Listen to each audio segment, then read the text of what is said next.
आगे बढ़ेंगे। बिहार की राजनीति में प्रशांत किशोर की सक्रियता लगातार बढ़ रही है। वे लगातार मुख्यमंत्री नीतीश कुमार और जेडीयू पर हमलावर हैं। इसी कड़ी में गोपालगंज में जनसुराज पदयात्रा के दौरान प्रशांत किशोर ने एक बड़ा खुलासा किया। उन्होंने दावा किया कि 2019 के लोकसभा चुनाव के पहले उनकी नीतीश कुमार से डील हुई थी। आपको बता दें कि नीतीश कुमार पर हमला करते हुए प्रशांत किशोर ने कहा कि नीतीश कुमार ने तीन बार लोगों को ठगा है। सबसे पहले 2015 में छोड़कर भागे, फिर उसके बाद हमने 2019 में 2 एमपी वाली जेडीयू को 17 सीटें दिलवाई। बीजेपी को बिना लड़े ही 30 से घटकर 17 कर दिया। वहीं कहा कि उस समय पार्टी में हम दूसरे स्थान पर थे।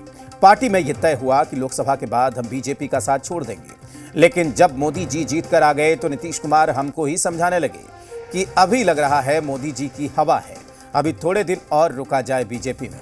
ये दूसरा धोखा था। तीसरा धोखा सीए एनआरसी को लेकर किया है।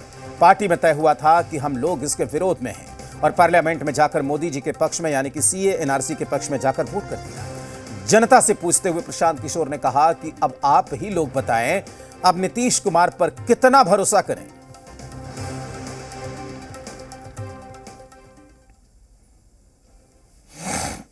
पहले 2015 में छोड़कर भागे। आप में से जिन लोगों को याद होगा, 2019 लोकसभा से पहले हमने अपने दिमाग से अपनी जुगत लगा के 2 एमपी के जदयू को 17 एमपी का सीट दिलवा दिया। भाजपा को बिना लड़े हुए 30 से घटा के 17 कर दिया। ये तय हुआ था कि लोकसभा के बाद हम लोग उसको छोड़ेंगे। आदमी जब मोदी जी जीत के आ गया तो हम ही को समझा रहा है कि अभी लग रहा है कि मोदी का हवा है, अभी रुकिए ना, थोड़ा दिन और रुका जाए इसी में। दूसरा धोखा किया। हम उनके पार्टी में तब दूसरे नंबर पर थे, हम ही ना चला रहे थे, तो हम ही को समझा रहा है कि नहीं भाई अभी मोदी का बहुत लहर है, मत अभी छोड़ा नहीं जाएगा, बाद में देखा जाएगा। तीसरा धोखा सीए एनआरसी पर किया। पार्टी में तय हुआ था कि हम लोग सीए एनआरसी के विरोध में हैं। अब पार्लियामेंट में जाकर पार्टी ने मोदी के पक्ष में, सीए एनआरसी के पक्ष में वोट किया। और आप कह रहे हैं कि नीतीश कुमार पर भरोसा कीजिए। एक आदमी को कितना बार भरोसा किया जाएगा? एक बार किए, 2 बार किए, 3 बार किए, जीवन भर उसी पे भरोसा करते रहे। और इस पर अब सियासत भी शुरू हो गई है। कुछ राजनीतिक दलों की प्रतिक्रियाएं सामने आई हैं, आपको वो भी सुनाते हैं।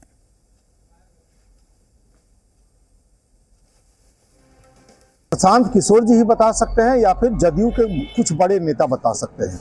ये अंदर की बात उस पार्टी की है। प्रशांत किशोर जी उस पार्टी में रहे हैं, कितना सच बोल रहे हैं, कितना राजनीति से प्रेरित होकर बोल रहे हैं, वही बताएंगे। लेकिन फिलहाल इन सब बातों का बिहार की राजनीति में अब कोई मतलब नहीं रह गया है, कोई लेना देना नहीं रह गया है।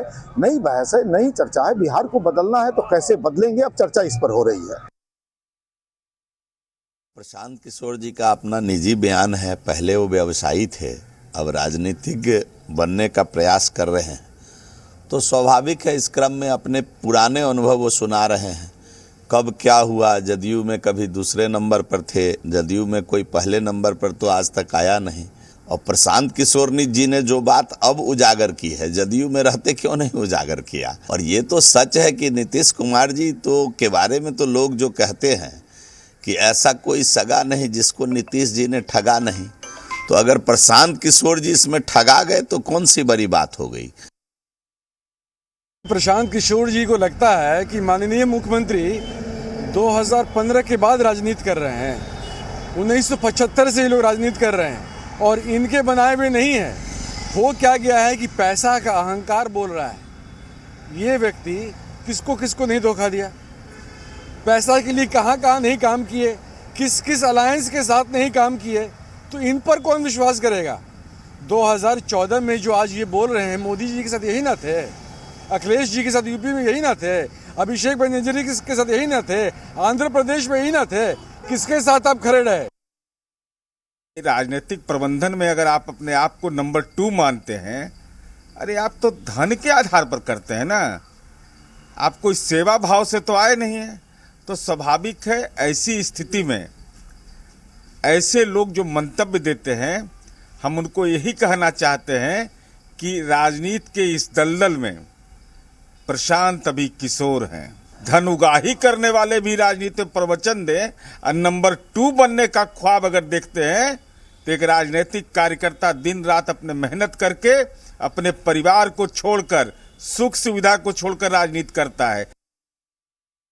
चुनावी रणनीति का प्रशांत किशोर जो बयान दे रहे हैं वो उनका बयान हो सकता है, क्योंकि वो बिहार में राजनीतिक प्लेटफॉर्म ढूंढ रहे हैं और ढूंढने के लिए उन्हें माननीय मुख्यमंत्री नीतीश कुमार पर हमला करना सबसे बेहतर ऑप्शन दिख रहा होगा। प्रशांत किशोर जी अगर नीतीश कुमार पर हमला बोल रहे हैं तो वो अपना कद बनाने की कोशिश कर रहे हैं और कद बढ़ाने की या फिर जगह बनाने की कोशिश कर रहे हैं, लेकिन बिहार की जनता नीतीश कुमार के सुशासन को देख चुकी है, उनके काम करने के तरीकों को जानती है, तो ऐसे बयानों से कोई फर्क नीतीश कुमार को नहीं पड़ने वाला है। सीएम की समाधान यात्रा पर विधान परिषद के नेता प्रतिपक्ष सम्राट